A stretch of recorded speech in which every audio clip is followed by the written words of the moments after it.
네, 사이언스 투데이의 요일별 섹션 코너 과학수사의 세계입니다. 서울지방경찰청 과학수사계 김진수 현장 감식요원과 함께합니다. 안녕하세요. 네, 안녕하십니까. 네, 오늘은 제가 특별히 좀 기대가 되는데 옆에 잔뜩 뭔가를 준비해 오셨어요. 오늘은 과학수사에 쓰이는 장비들을 또 직접 소개를 해주신다고요? 재밌을 것 같습니다. 재밌게 한번 해보겠습니다.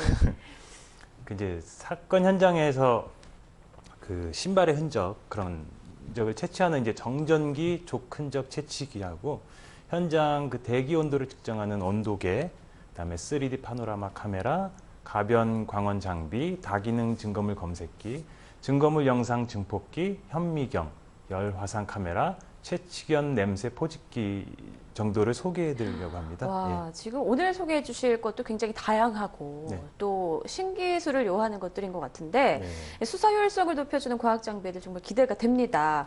먼저 직접 가지고 나오신 이 장비들 어떤 상황에서 사용하는 건지 좀 설명을 해 주실까요? 지금 제가 가지고 나온 건요. 그 정전기 족흔적 채취기입니다. 그 사건 현장에서 그 족흔적을 채취하는 방법은 여러 가지가 있습니다. 뭐 사진을 촬영하고 아니면 뭐 석고를 이용해서 채취를 한다거나 전사판을 이용해서 채취한다거나 그 중에 이제 육안으로 확인이 잘 안 되는, 그리고 기존의 방법으로 채취하기가 곤란한 경우가 있습니다. 예를 들어서 뭐 이불이나 옷, 뭐 그런 재질에 남겨진 족흔적의 경우에는 사실 육안으로 확인하기도 힘들고, 또 확인이 어느 정도 되더라도 뭐 증거물로서 가치가 있으려면 그걸 채취를 해내야 되는데 그게 쉽지 않습니다. 이런 경우 이 장비를 이용해서 채취를 합니다. 그 정전기의 원리를 이용한 장비인데요. 그 1000볼트의 이제 전류가 흐릅니다. 그래서 이건 끝날 때? 자, 그러면 지금 한번 직접 한번 보여주실 수 있을까요? 이게 어떻게 사용하는 장비인지. 이걸 한번 간단하게 제가 보여드릴게요. 네, 지금 준비를 하고 계신데요. 이게 이제 제가 미리 좀 찍어왔습니다. 그 예를 들어서 그렇죠. 신발 자국인데. 지금 이건 이제 하얀면 위에 찍혔기 때문에 어느 정도 육안으로도 좀 보이지만 만약에 색깔이 좀 다른 색깔이라면 안 보이는 경우도 있겠죠. 그래서 그 정전기의 원리를 이용한 건데요. 여기에 이제 저희가 채취하고자 하는 위치에다가 이거를 냈고요. 이게 이제 전도체, 은박지 같은 건데 이제 전기가 흐르는 거죠. 거기에 이제 전류를 흐를 수 있는 하나하고, 이거 기계가 이제 그 1000볼트가 흐르는 전기인데요. 여기 이제 전기가 오니까 여기 손만 안 대시면 됩니다. 건전지로 하는 건데 이 상태로 이제 제가 전원을 올리면 여기 이제 1000볼트의 전류가 흐르는 거예요? 그렇죠. 여기 지금 이제 순간적으로 전류가 지금 흐르는데 잠깐만요. 이게 지금 천 위에 새겨진 발자국을 채취하는 지금 방법을 직접 보여주고 계신데, 정전기의 원리를 이용해서 발자국을 채취하는 지금 과정을 직접 보여주고 계십니다. 전기, 그 먼지를 어차피 정전기를 이용해서 흡수하는 거라서요. 이게 굉장히 신기하고 흥미롭네요. 이런 과정들을 직접 사건 현장에서 좀 자주 사용을 하시나요? 그 족흔적을 채취하는 방법은 아까 말씀드린 것처럼 다양하게 있는데요. 이렇게 좀 의류나 이불 같은 재질에서 채취하는 경우는 사실 그렇게 많지는 않습니다. 자, 지금 전류를 조심하시겠습니다. 굉장한 전류가 지금 흐르고 있고, 그 전류를 이용해서 정전기를 발생시켜서 족적을 채취하는 과정을 진행하고 있습니다. 전기가 지금 이 기계가 한번 보고요.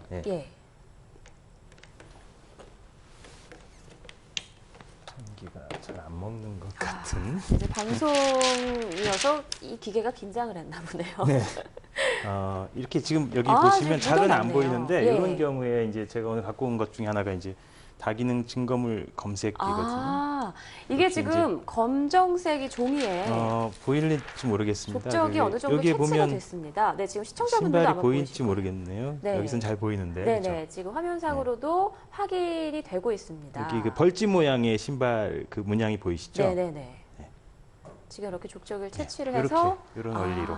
이거 지금 비추신 거는 어떤 건가요? 요거는 오늘 설명드릴 장비 중에 하나인데요.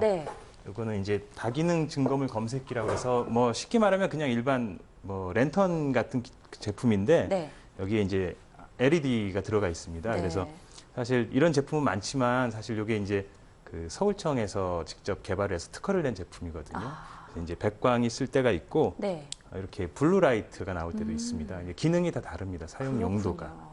이거는 좀 이따가 설명을 한번 드릴게요. 이따 또 자세하게 한 번 더 설명을 해주시기 바랍니다. 이렇게 직접 이런 이불이나 천 종류에서 발자국 채취하는 방법을 보여주셨어요. 네. 굉장히 어려운 방법 같지는 않은데 방법은 쉽습니다. 예, 간단한 원리인 것 같은데 네. 이렇게 족적이 그대로 채취되는 모습을 보니까 굉장히 신기합니다. 기술적인 문제보다 이제 그 어떤 곳에서 어떤 장비를 쓸 것인지 선택하는 부분이 이제 그렇겠네요. 필요한 거죠. 네. 자, 그리고 또 사건 현장의 공간을 360도 회전 촬영한 뒤에 그 촬영된 영상을 이제 3D로 만들어주는 3D 파노라마 카메라에 대해서도 좀 설명을 해주실 수 있을까요? 3D가 요새 또 대세죠. 그렇죠. 네, 대세인데 저희도 장비가 있습니다. 그 현장이 예를 들어서 이제 여러 개의 이제 구역으로 나눠진 공간이라면 이제 구역별로 촬영을 따로따로 합니다. 네. 그렇게 해서 프로그램을 이용해서 이제 링크를 걸어주는 건데요. 예를 들어서 이제 방이 3개인 주택을 촬영할 경우에 거실을 거점으로 최초에 촬영을 하고 그다음에 각 방마다 다시 재촬영을 합니다. 그 후에 프로그램을 이용해서 이제 그거를 연결을 시켜주면 나중에 화면상에서 보면서 거실에서 이제 시점을 옮겨가면서 볼 수 있는 거죠. 제가 방을 들어가 보겠다 하면 방을 클릭하면 또 그 방 안에 공간이 나오고 보통 어떤 그 펜션 같은 거 소개하는 영상 보면 그런 영상으로 볼 수 있는 어떤 그런 파노라마 영상 네네. 이렇게 해서 볼 수가 있는 게 있죠. 이렇게 해서 이 장비를 이제 이용을 해서 사건을 그 현장을 촬영하면 사건 현장을 직접 가보지 못한 사람도 그 영상만을 가지고 사건 현장을 직접 본 것과 같은 효과를 얻을 수 있습니다. 네. 주로 사건을 이제 향후에 분석을 하거나 브리핑할 때 주로 사용을 하고요. 때로는 법정에서 현장을 설명할 때 사용하기도 합니다. 네, 그렇군요. 또 가변 광원 장비, 증거물 영상 증폭기 이런 장비들도 있다고 하는데 설명을 또 해주실까요? 네. 그 사건 현장에서 사용하는 장비 또는 기법 중에 가장 많은 비중을 차지하는 것이 이제 광원입니다. 이것도 마찬가지로 아까 말씀드린. 네, 그렇죠. 그래서 이제 족적이나 생물학적 증거물을 찾을 때 또는 지문 등 그 현장 증거물을 촬영할 때 가장 중요한 것이 아까 말씀드린 빛인데요. 어떤 경우에는 육안으로는 확인이 가능한 지문을 카메라에 담아내기가 어려운 경우가 있습니다. 이럴 경우에 이제 어떤 종류의 광원을 어느 각도에서 어느 정도의 세기로 비춰주느냐에 따라서 결과물이 달라집니다. 지금은 기술이 많이 발달해서 그 광원 장비들이 좋은 것들이 많이 나와 있습니다. 이제 저희 그 중에 이제 SL350이라는 그 제품이 있는데, 그건 저희가 오래전부터 사용해던 광원 장비인데요. 이제 휴대용 가변 광원 장비라고 부릅니다. 그 렌즈가 이제 부착된 그 부분을 이제 돌리면 파장대별로 세팅이 가능하고 밝기 조절도 가능합니다. 그다음에 이제 증거물 영상 증폭기라는 것이 있습니다. 이것은 그 사건 현장에서 사용하는 빛의 종류는 그 저희가 이제 직접 눈으로 확인이 가능한 가시광선 영역대하고 비가시 영역대인 자외선이나 적외선 영역이 있습니다. 그 중에 이제 이 증거물 증폭 영상 증폭기는 그 자외선을 이용한 장비입니다. 자외선 그다음에 이제 가시광선이 지문에서 반사돼서 장비로 입사될 때 그 필터에 의해서 자외선 파장만 렌즈로 입사하게 되거든요. 그 입사된 자외선 파장을 그 증폭관이 이미지로 바꿔주게 되고 접안 렌즈를 통해서 그 이미지를 이제 볼 수 있는 장비입니다. 보통 사건 현장에서 초기에 현장을 훼손하지 않고 지문을 찾고자 하는 경우에 주로 이용되는 장비입니다. 네, 그렇군요. 어디 과학수사 드라마 같은 데서 한 번쯤 봤을 것 같은 그런 장비들인 것 같은데요. 또 그 밖에는 어떤 과학수사 장비들이 있을까요? 오늘 이제 소개해드린 장비 중에 직장 온도계라는 게 있는데 그 저번 시간에 사후 경과 시간에 대해서 잠시 말씀드린 적이 있거든요. 그 사체의 직장 온도하고 주변의 이제 현장 대기 온도 그런 것들을 측정하는 장비입니다. 그 이제 헨스계표나 모리치 공식을 이용해서 사후 경과 시간을 산출할 때 이제 사용하는 장비인데요. 처음에 이제